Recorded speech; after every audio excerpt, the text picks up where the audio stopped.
৩১ ডিচেম্বৰৰ দিনা গধূলি আপুনি এই কাম কৰক, ভাল দিন অৱশ্যে আহিব। আপুনি যদি বিচাৰিছে আপোনাৰ ভাল দিন অহাটো, তেনে ক্ষেত্ৰত ৩১ ডিচেম্বৰৰ দিনা গধূলি আপুনি এইকেইটা কাম কৰিব লাগিব, তেতিয়া আপোনাৰ ভাল দিন অৱশ্যে আহিব।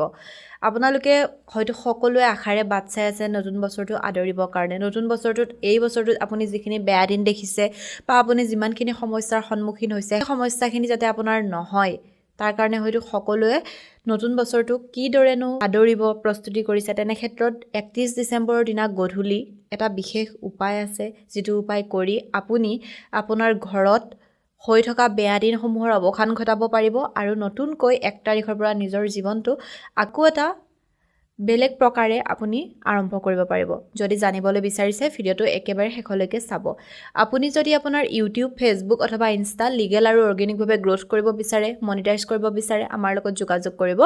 আপুনি আমাৰ পৰা legal views, legal subscriber, legal flower, legal আৰু অৰ্গেনিকভাৱে ল'ব পাৰিব। আমাৰ হোৱাটছএপ নাম্বাৰ 9864808721। আপুনি আমাৰ হোৱাটছএপত মেছেজ কৰিব, আপোনাৰ ক্ৰাইটেৰিয়াখিনি জনাই দিব আৰু আপোনাক আমাৰ তৰফৰ পৰা ফোন কৰা হ'ব।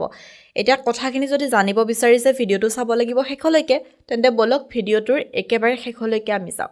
৩১ ডিচেম্বৰৰ দিনা এইবাৰ কি হৈছে, মঙলবাৰ পৰিছে আৰু ১ তাৰিখ মানে ২০২৫ বৰ্ষটো হ'ব মংগলৰ বছৰ।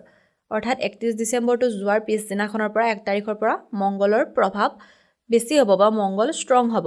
তেনে ক্ষেত্ৰত কি হয়, মংগলে যিহেতু ২০২৫টো ৰুল কৰিব আৰু ৩১ তাৰিখটোও মংগল অৰ্থাৎ মংগলবাৰ, তেতিয়াহ'লে আপুনি কি কৰিব, মংগলবাৰৰ দিনাখন আপুনি আপোনাৰ ঘৰৰ ওচৰত থকা যিকোনো হনুমান মন্দিৰলৈ যাব।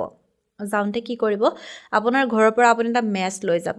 এই যে আপুনি ঘৰৰ পৰা মেচটো হনুমান মন্দিৰলৈ লৈ গ'ল, সেই মেচটোৰে কি কৰিব, তাত আপুনি হনুমান বাবাৰ আগত চাকি এগছ জ্বলাব আৰু তাত আপুনি বহি ৭ বাৰ হনুমান চালিচা পাঠ কৰিব। একে বহাত আপুনি ৭ বাৰ হনুমান চালিচা পাঠ কৰিব। তাত আপুনি মেচটোৰে চাকি গছ জ্বলাব। তাৰপিছত আপুনি কি কৰিব, সেই মেচটো মনে মনে তাত এৰি থৈ আহিব। এই উপায়টো আপুনি কৰি চাব আপোনাৰ মংগল খুব বেছি ষ্ট্ৰং হ'ব। যিহেতু ২০২৫ বৰ্ষটো মংগলে ৰুল কৰিব, তেনে ক্ষেত্ৰত আপুনি যিমান বেছি হনুমান পূজা কৰিব সিমান বেছি ভাল হয়। গতিকে আপুনি অহা কাইলৈৰ পৰা অৰ্থাৎ ৩১ ডিচেম্বৰৰ পৰাই আপুনি এই উপায়টো কৰিবলৈ আৰম্ভ কৰক। প্ৰত্যেকটো মঙলবাৰেও আপুনি ইচ্ছা কৰিলে কৰিব পাৰে আৰু কাইলৈ যদি আপুনি অকলে কৰিব বিচাৰিছে কাইলৈও কৰিব পাৰে, আৰু যদি তাকে নকৰি আপুনি প্ৰত্যেকটো মঙলবাৰে কৰিম বুলি ভাবে, তেনে ক্ষেত্ৰত আপুনি প্ৰত্যেকটো মঙলবাৰে কৰি চাব পাৰে। চাব আপুনি এটা খুব ভাল ৰিজাল্ট পাব। গতিকে যদি বিশ্বাস আছে আপুনি এবাৰ কৰি চাব।